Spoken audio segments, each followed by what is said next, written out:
Hello everyone, this is Priyanka Jakhar and I welcome you all at Government Job Alert. I hope आप सभी अच्छे होंगे। तो assistant professor की तैयारी करने वाले हर एक कैंडिडेट के लिए बहुत ही अच्छी और एक बहुत ही बड़ी अपडेट है। आप में से काफ़ी कैंडिडेट बहुत बार मैसेज करते हैं कि मैम असिस्टेंट प्रोफेसर की वैकेंसी कब तक आएगी। तो आप सभी के लिए बहुत ही अच्छी गुड न्यूज़ है कि फाइनली असिस्टेंट प्रोफेसर की वैकेंसी का जो नोटिफिकेशन है वो जारी हो चुका है और ऑलमोस्ट सभी सब्जेक्ट की इसमें वैकेंसी है। अभी हम देखेंगे कि जो एलिजिबिलिटी क्राइटेरिया है वो क्या रहेगा और एग्जाम पैटर्न क्या रहेगा, इन सब पे अभी हम बात करेंगे। और अगर मैं वैकेंसी की बात करूं तो ये देखिए, ये जो वैकेंसी है ये है हरियाणा पब्लिक सर्विस कमीशन की वैकेंसी, यानी कि HPSC की वैकेंसी। और मैं देखिए यहाँ पे एक बात और बताना चाहूँगी कि अगर आपको असिस्टेंट प्रोफेसर लगना है तो हरियाणा में असिस्टेंट प्रोफेसर लगना सबसे ज़्यादा इजी टास्क है। रीज़न बीइंग कि यहाँ पे जो एजुकेशन क्वालिफिकेशन है वो बहुत ही मिनिमम है, क्योंकि यहाँ पे किसी भी तरह की एक्स्ट्रा कोई भी हर्डल देखने को नहीं मिलेगी। बिल्कुल बेसिक सी जो मिनिमम एजुकेशन क्वालिफिकेशन जो चाहिए असिस्टेंट प्रोफेसर के लिए, वही एजुकेशन क्वालिफिकेशन यहाँ पे आपको देखने को मिलेगी। तो चलिए अब हम बात करते हैं कि इसके लिए अप्लाई कब से करना है और एग्जाम पैटर्न वगैरह पे सब पे हम बात करते हैं। सबसे पहले अगर हम बात करें तो ये जो नोटिफिकेशन है ये देखिए आज अभी जस्ट कुछ टाइम पहले जारी किया गया है और इसकी जो स्टार्टिंग डेट रहेगी, यानी कि जो फॉर्म है वो आपके 7 अगस्त से स्टार्ट हो जाएंगे फिल होने। 7 अगस्त के बाद आप इसके लिए अप्लाई कर सकते हो और क्लोजिंग डेट रहेगी वो रहेगी 27 अगस्त, यानी कि आपको 20 दिन दिए जा रहे हैं फॉर्म फिल करने के लिए। तो आगे हम देखते हैं कि जो सब्जेक्ट वाइज वैकेंसी कौन कौन से सब्जेक्ट की है। देखिए अगर मैं वैकेंसीज की बात करूँ तो ऑलमोस्ट सभी सब्जेक्ट की इसमें वैकेंसी है, बट कुछ एक सब्जेक्ट तो मैं कह रही हूँ कि इतने ज़्यादा मतलब लकी रहे इस बार कि उसमें बहुत ही ज़्यादा अच्छी खासी नंबर ऑफ वैकेंसीज देखने को मिली है। उसमें से अगर हम कुछ एक वैकेंसीज की अगर हम बात करें, कुछ एक बेसिकली जो सब्जेक्ट जिन पे सबसे ज़्यादा कैंडिडेट की क्वेरी आती है उन पे अगर हम बात करें तो बॉटनी की आप यहाँ से देख पाओगे कि 98 पोस्ट है, केमिस्ट्री की 1, 2, 3 पोस्ट है, कॉमर्स की देखिए कॉमर्स के रिगार्डिंग तो बहुत ज़्यादा क्वेरी आती है कैंडिडेट की कि कॉमर्स की असिस्टेंट प्रोफेसर की वैकेंसी नॉर्मली देखने को नहीं मिलती है। तो यहाँ पे 153 पोस्ट है सिर्फ कॉमर्स सब्जेक्ट के लिए। ये अपने आप में एक बहुत ही अच्छी और बहुत ही बड़ी अपॉर्चुनिटी है आप सभी के लिए। अगर इकोनॉमिक्स की बात करें तो इकोनॉमिक्स की है 43 पोस्ट और इंग्लिश में तो सबसे ज़्यादा जो वैकेंसी है वो इंग्लिश सब्जेक्ट में ही है, ये है 613 पोस्ट। तो ये देख पा रहे हो आप, अगर असिस्टेंट प्रोफेसर की किसी भी सब्जेक्ट में 600 प्लस पोस्ट आ रही है तो आप इसी से अंदाजा लगा सकते हो कि कितनी बड़ी अपॉर्चुनिटी है। क्योंकि असिस्टेंट प्रोफेसर की वैकेंसी वैसे तो देखने को ही बहुत कम मिलती है और उसमें से भी अगर किसी सब्जेक्ट की, स्पेशली आपके सब्जेक्ट की अगर इतनी नंबर ऑफ वैकेंसी आ रही है तो आप अपने आप को लकी मान के चलिए कि आपको ये वैकेंसी देखने को मिली। आगे हम ज्योग्राफी की अगर हम बात करें तो ज्योग्राफी में है 316 पोस्ट, हिंदी में है 139 पोस्ट, हिस्ट्री में है 123 पोस्ट और मैथमेटिक्स में है 163 पोस्ट। और फिजिकल एजुकेशन के रिगार्डिंग काफ़ी कैंडिडेट पूछते हैं तो ये है 126 पोस्ट। इसके अलावा भी देखिए यहाँ पे और भी काफ़ी सब्जेक्ट है जिन पे हम बात कर लेते हैं। जैसे पंजाबी की अगर मैं बात करूँ तो ये है 24 पोस्ट और इसके अलावा जूलॉजी की है 91 पोस्ट। ये मैंने कुछ एक जो इंपॉर्टेंट सब्जेक्ट जिनके रिगार्डिंग सबसे ज़्यादा क्वेरी आती है उस पर मैंने बात की है। आप एक काम कर सकते हो, आप अपना स्क्रीनशॉट ले लीजिएगा इसका, ताकि आप अपनी पोस्ट जो भी है जो भी सब्जेक्ट आपका है उसे अच्छे से आप चेक कर पाओ कि आपकी कितनी पोस्ट है।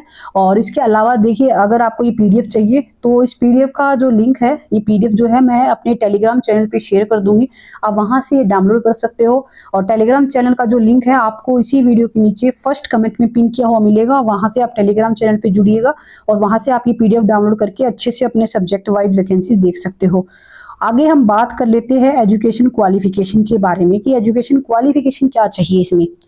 अगर मैं एजुकेशन क्वालिफिकेशन में अगर फाइन आर्ट और मास कम्युनिकेशन को छोड़कर अदर जितने भी सब्जेक्ट्स हैं उन पे अगर हम बात करें कि उनकी एजुकेशन क्वालिफिकेशन क्या रहेगी, तो सबसे पहली बात तो है कि आपका गुड एकेडमिक रिकॉर्ड होना चाहिए with 55% marks in master degree.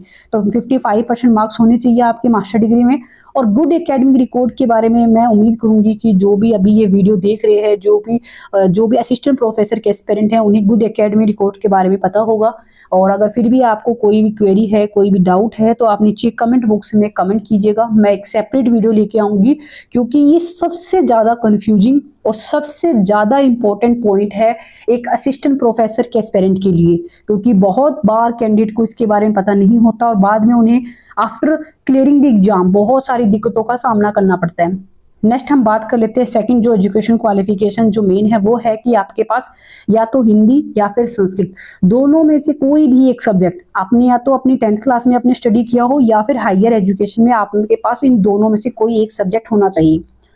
Next third number पे और सबसे ज़्यादा इंपॉर्टेंट एजुकेशन क्वालिफिकेशन है वो है आपका नेट क्वालिफाई होना चाहिए, यानी कि आपने नेट क्वालिफाई किया हो। उम्मीद है कि अगर आप असिस्टेंट प्रोफेसर की तैयारी कर रहे हो तो आपने नेट तो क्वालिफाई किया ही होगा, तो उसी के भी हाथ पे आप इसमें अप्लाई कर सकते हो। और अदर देखिए जो कैंडिडेट जिन्होंने पीएचडी वगैरह कर रखी है उनके लिए कुछ जो रिलैक्सेशन वगैरह भी दिए गए आप यहाँ से स्टडी से कर सकते हो। इसके अलावा जो भी कैंडिडेट है जो कि फाइन आर्ट्स या फिर मास कम्युनिकेशन के अंडर अप्लाई करेंगे तो वो उनके लिए देखिए यहाँ पे अलग से एजुकेशन क्वालिफिकेशन वगैरह मेंशन है। आप ये सभी जो अच्छे से या तो वीडियो को एक बार रोक के आप पढ़ सकते हो या फिर आप पीडीएफ डाउनलोड करके वहाँ से भी ये देख सकते हो। आगे हम बात करते हैं एग्जाम पैटर्न के ऊपर कि आपका एग्जाम का पैटर्न क्या रहेगा। तो देखिए यहाँ पे जो आपका एग्जाम है वो 2 पार्ट्स में डिवाइडेड है, जिसमें से जो फर्स्ट पार्ट होगा वो होगा आपका स्क्रीनिंग टेस्ट, यानी कि एक तरीके से आपकी स्क्रीनिंग की जाएगी। और इसमें क्या होगा 100 मार्क्स के आपका क्वेश्चन जो पेपर रहेगा, 100 मार्क्स होंगे, 100 ही क्वेश्चन होंगे, 2 आवर्स का टाइम रहेगा। इसमें आपको 5 ऑप्शन देखने को मिलेंगे। हम में से काफी कैंडिडेट ऐसे होंगे जो ये सोच रहे होंगे 5 option, 5 most of the exam में 4 ऑप्शन ही देखने को मिलते हैं। तो देखिए हरियाणा में आपको एक थोड़ा सा अलग मतलब कह सकते हैं एग्जाम पैटर्न ये देखने को मिलेगा कि सबसे पहले तो 4 ऑप्शन है आपके पास, आपको जो भी ऑप्शन सही लगे आप उस पर टिक कीजिएगा। इन केस अगर आपको ये लगता है कि ये क्वेश्चन आपको अटेम्प्ट नहीं करना, क्यों नहीं करना, क्योंकि यहाँ पे नेगेटिव मार्किंग है, नेगेटिव मार्किंग की वजह से काफी जो क्वेश्चन है वो कैंडिडेट स्किप कर देते हैं। तो उस केस में भी आपको ऑप्शन नंबर ई फिल करना होगा, यानी कि अगर आपको लगता है इन चारों में से ए बी सी डी में से कोई भी ऑप्शन राइट है तो आपको वो फिल करना है, पर आपको ये लगता है कि ये क्वेश्चन आपको अटेम्प्ट ही नहीं करना तो आपको ऑप्शन ई को फिल करना होगा। ये सभी के लिए बिल्कुल कंपल्सरी रहेगा। और अगर आप ऑप्शन ई फिल नहीं करते हो तो भी आपको नेगेटिव मार्किंग देखने को मिलेगी, 1/4 नेगेटिव मार्किंग है।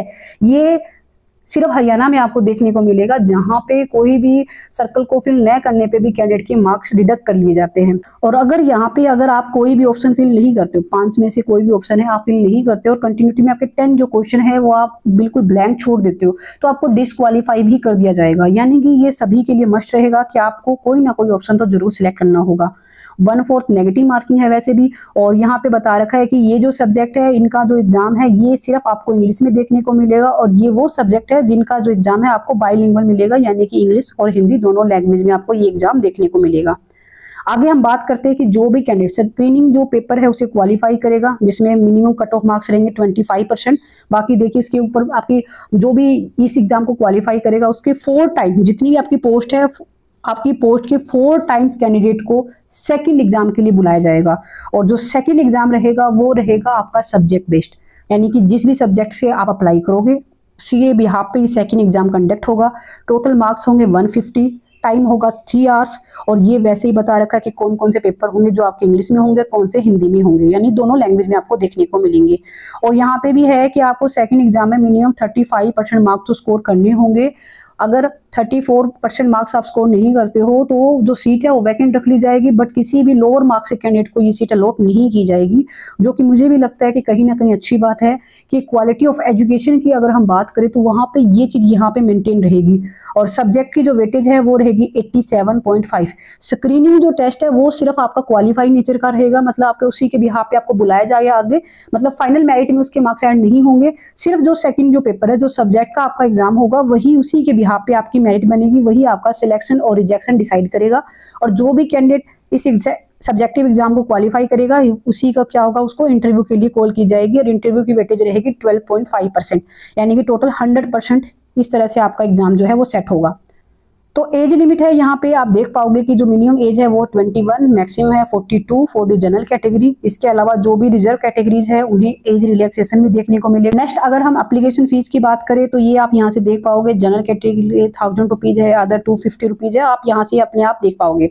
तो ये एग्जामिनेशन फीस है। सिलेबस वगैरह के बारे में देखिए, सिलेबस बहुत जल्द HPSC की जो वेबसाइट है उस पर अपलोड कर दिया जाएगा, उसी के अकॉर्डिंग आपका एग्जाम कंडक्ट होगा। जैसे सिलेबस जारी किया जाएगा उसके रिगार्डिंग में मैं आपके साथ वीडियो शेयर कर दूंगी कि सिलेबस क्या रहेगा। थोड़ा सा अगर हम सैलरी के बारे में बात करें तो देखिए, सैलरी में आप यहाँ से देख पाओगे आपका बेसिक कितना ज्यादा है, 57,700 रुपये आपका बेसिक है। इसके अलावा इस पे DA, HRA, मेडिकल अलाउंस वगैरह करके जो आपकी जो सैलरी है वो अराउंड 1 लाख रुपीज के अराउंड आपकी सैलरी देखने को मिलेगी, जो कि अपने आप में बहुत ही अच्छी और एक बहुत ही बड़ी अपॉर्चुनिटी है। सबसे अच्छी बात तो ये है कि यहाँ पे प्रोबेशन पीरियड के दौरान भी आपको पूरी सैलरी अलाउड की जाती है, यानी कि यहाँ प्रोबेशन पीरियड में आपको किसी तरह की कोई रिडक्शन नहीं देखने को मिलेगी, जो कि अपने आप में आप सभी के लिए मोटिवेशनल फैक्टर है। बाकी कोई और भी इसके रिगार्डिंग अपडेट आती है रिगार्डिंग सिलेबस या फिर कुछ और, वो भी आप लोगों के साथ शेयर कर दी जाएगी। इसके लिए चैनल को जरूर सब्सक्राइब कीजिएगा। Wish you all the best. Thank you.